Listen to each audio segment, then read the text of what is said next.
Good day, Wayzata scholars. Today we're going to talk about the women's suffrage movement, one of our final major progressive reforms in the unit. Be sure to take notes and be ready for the secret word so you can be entered in the drawing. First, let's talk about suffrage. No, it's not the suffering that you feel because your mom is about to ground you because you didn't clean your room, or the suffering you might feel because a crush you like finds out that you like them. Suffrage, the right to vote. In this case, we're going to look at how women gained the right to vote. What events started the movement? What methods did they use to try and gain the vote? And we'll find out if they were successful, which I think you might have a hint they were. July 1848, the Seneca Falls Convention. In June of 1840, the seeds were laid for the women's suffrage movement. During the World Anti-Slavery Convention, women who were abolitionists or fighting to free the slaves wanted to attend the meeting and were not allowed to participate. In fact, the first day of the World Anti-Slavery Convention was spent discussing whether or not they could take part. This caused women to begin to realize that they needed to fight for their own rights. Lucretia Mott and Elizabeth Cady Stanton organized the Seneca Falls Convention in July of 1848 to discuss women issues and rights. At the meeting, they discussed the women's situation and focused on the issues of equal pay, education, property rights, and the vote.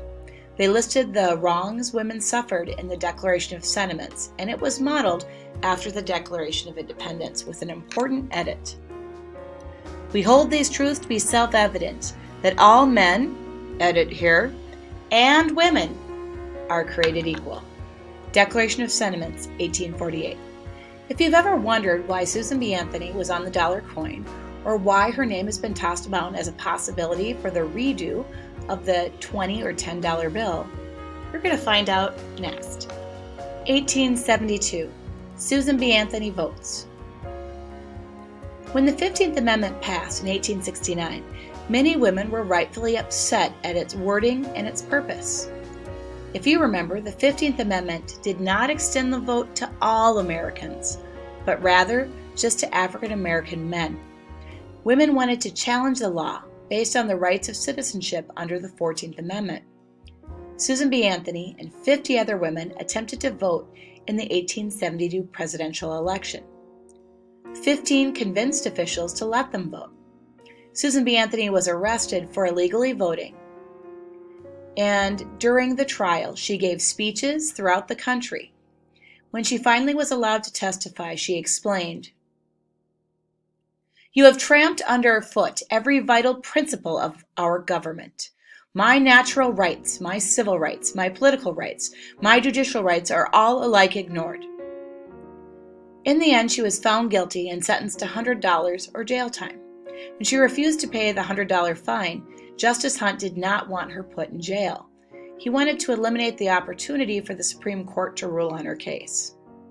Later, however, the Supreme Court would rule that voting rights are given by the states, and they would make the final decision on the issue.